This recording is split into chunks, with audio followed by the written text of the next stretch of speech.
The dust in the village of Surajpur didn't just settle on the ground, it settled in the lungs and the very souls of its people.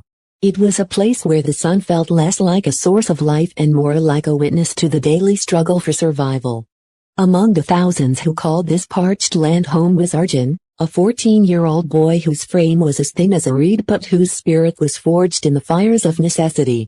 While other children his age dreamt of school or games, Arjun spent his days scouring the outskirts of the town, picking through the refuse of the wealthy to find anything, a rusted tin, a scrap of plastic, that could be traded for a handful of grain. But grain wasn't his biggest worry anymore. In the corner of their crumbling mud hut, his mother, Shanti, lay shivering under a threadbare blanket. Her cough was a wet, hollow sound that seemed to echo the emptiness of their kitchen. The local doctor had been blunt: medicine costs more than you will earn in 5 years, boy. Without it, she won't see the next monsoon. It was this desperation that led Arjun to the village square on that fateful February afternoon. The air was thick with the scent of sweat, dung, and a palpable, electric fear. In the center of the clearing stood Beam.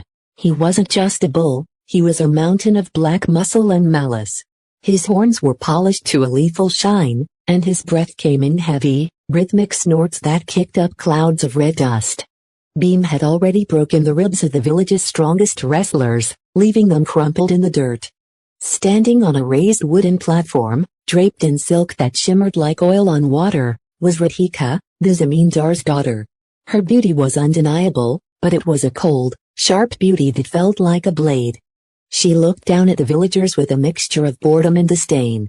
"Is there no one left in this pathetic village?" Radhika's voice rang out, clear and mocking. "The challenge is simple. Tame this beast, and 100 million rupees, 10 crores, is yours. You could buy this entire village and 10 more like it. But," she paused, a cruel smile playing on her lips, "if you fail, you belong to me. You will be my slave, my shadow, for the rest of your natural life. No wages, no freedom, only my command." The crowd went silent. To a man with nothing, 10 crores was a godlike sum. But to a man with a life, the risk of eternal servitude to the ruthless Radhika was too high a price. Then, the silence was broken by the sound of bare feet on gravel. Arjun stepped forward. His clothes were tattered, his ribs showed through his skin, and he looked like a gust of wind could knock him over. A ripple of laughter went through the crowd. "A ragpicker," someone shouted. "The bull will swallow him whole." Radhika leaned forward, her eyes narrowing. You're a child. Go back to your trash heaps, boy." Arjun looked up, his eyes meeting hers. There was no fear in them, only a cold, hard clarity.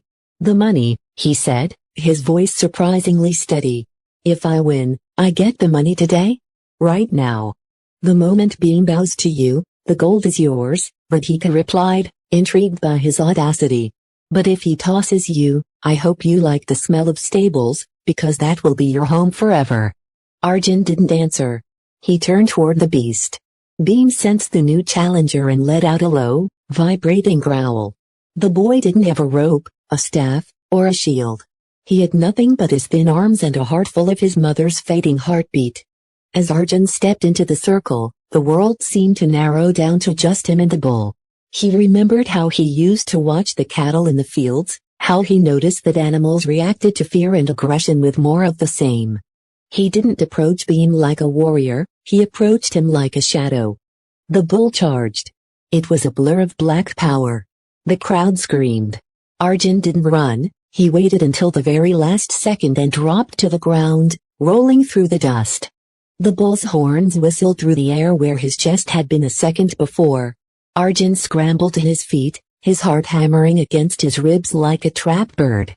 He realized he couldn't win by force. He had to win by spirit. He began to hum, a low, rhythmic lullaby his mother used to sing to him when the hunger pains were too sharp to sleep. It was a sound of peace in a place of violence. The bull turned, confused. This wasn't a fight, it understood. It lunged again, but slower this time, its massive head swinging. Arjun danced away, his movements fluid and desperate. He was tiring, his lungs burning, but every time he felt his legs give way, he pictured his mother's pale face. The struggle lasted for what felt like hours. The sun began to dip, casting long, bloody shadows across the square. Beam was frustrated, his flanks heaving with exhaustion. Arjun, covered in sweat and dirt, finally found his moment. As the bull slowed to catch its breath, Arjun didn't strike. He walked right up to the beast's face. The crowd gasped, expecting to see the boy gored. Arjun reached out a trembling hand and placed it firmly between the bull's eyes.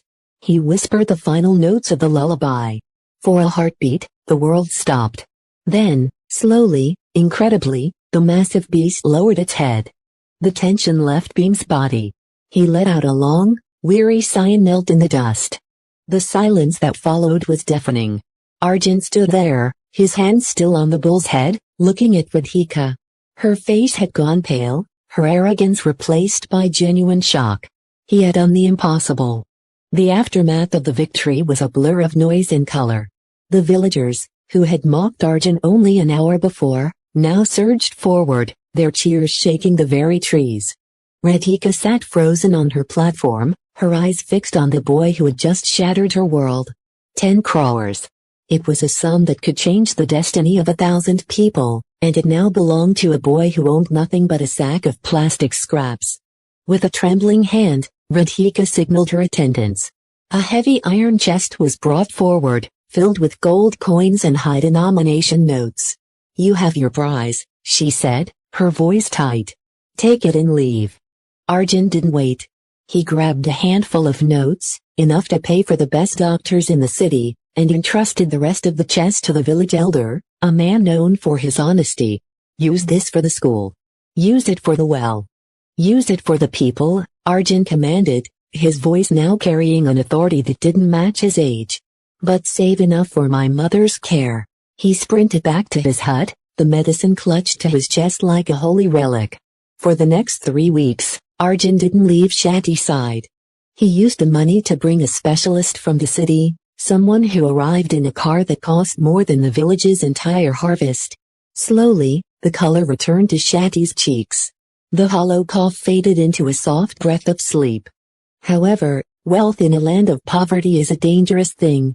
While Arjun cared for his mother, Radhika sat in her mansion, nursing her bruised ego. She had lost more than money, she had lost face.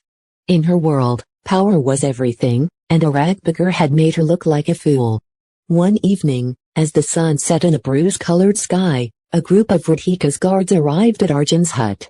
They didn't come for the money, Arjun had already distributed most of it to the village.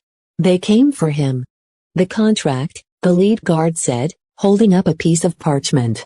"The deal was, if you lose, you are her slave. But Radhika claims the match was rigged. She says you used a spell or a drug to calm the bull. She has declared the victory void."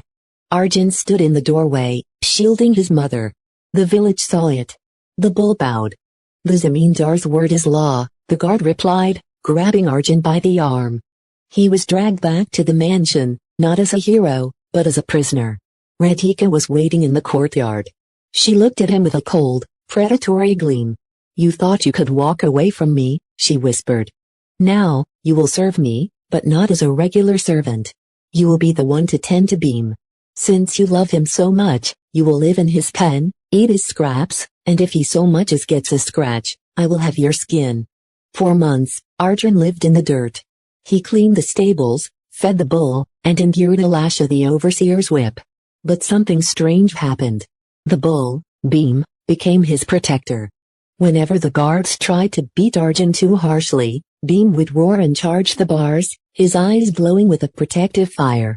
The beast and the boy shared a bond that Radhika couldn't understand. The village, however, had changed.